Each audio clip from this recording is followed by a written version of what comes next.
Today is World Suicide Prevention Day, an incredibly important day in the calendar of the Headlight Project. Although this is a delicate subject, I'm proud to be working with the Headlight Project and the team here to help raise awareness of how we can create a world where the rate of suicide is less than it is now. I'm here today with Claire Cantwell, who is Senior Counsellor at the Headlight Project, to discuss how the charity is working hard to achieve this result. Claire, the latest statistics, there were close to 5,000 suicides registered in 2020 in England alone, and males aged 45 to 49 continue to have the highest suicide rate. Can you tell us why you believe that this figure is so high, both in England and specifically here in the North East? Sadly, it is high, and I think that with men there is still that thought that they have to be macho. There is that thought that they have to be the man of the house, the breadwinner. They have to hunt and gather, and when something's not going quite right, then they struggle and they don't talk. And I think that the current economic state doesn't help. People have financial problems, relationship problems. They don't talk about them. There's a problem with alcoholism. There's a problem with drug use.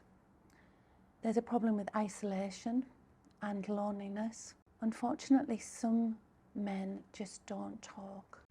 Hence the importance of the work that the Headlight Project do, particularly here in the North East, where I read a stat recently that the rate is highest, I think highest in Middlesbrough. It is. In the whole country. Yeah, it is. So it is.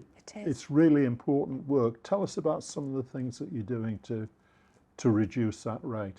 So we help families that have been affected by suicide. So we help whole families and children, people who've been affected by suicide and traumatic bereavement. Their world, their lives, the ripple effect is devastating. It is heartbreaking, and we are getting referrals on a daily basis. And we would like to look at prevention. So we are the suicide capital of the UK, the North East area. And tragically, in the Tees Valley, people are taking their own lives. And we would like to look at suicide prevention and what we can do to help that. So one thing that we would teach as part of suicide prevention is signs to look for and what to say to somebody, and to actually say out loud, are you thinking of taking your own life? Claire, the Headlight Project has got some really ambitious plans to reduce the level of suicide, particularly in our area. Give us some idea of how many people you currently and have been working with, just so we can get an idea of scale. Currently, we are working with 65 adults, and we are currently working with 35 children. Wow. As well as seeing people face to face on a one-to-one basis, we run groups, and we call them the Headlight Hubs. And the hubs are for 6 weeks, and our clients come for 2 hours. A group of people who have all lost a loved one to suicide or to traumatic bereavement. And they work remarkably well because there are different ages, different relationships, and they just talk about.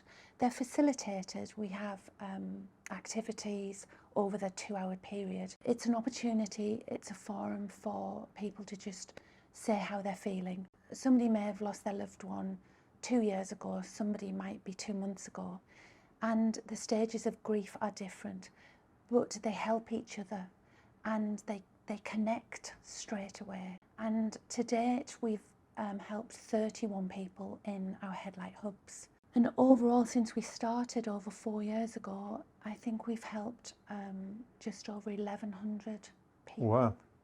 Yeah, big numbers, Big numbers. But it's a big problem. Yeah. One of the themes that seems to be running through this is the need to talk. Yes. And we've talked about, or we've mentioned, how our part of the world, unfortunately, is the capital. We've got the highest statistics for this type of thing. Earlier you talked about people being, particularly men, being macho, closed, carrying it all themselves. Yeah. I just have the impression that Northeastern and myself, Yeah. that's the way we do things. We're macho on steroids here. So it's hardly surprising to me that the numbers are so high. Yeah. If there was one message that you could give people like me, men, maybe I'm not quite in that age bracket now, but I once was, what would that message be? The message would be to talk to somebody. And if we've got nobody to talk to, we can talk to the Headlight Project. Yes. Great it's good, advice. It's good to talk. Yeah. Clearly. It is good to talk. Thanks, Claire. Yeah, thank you.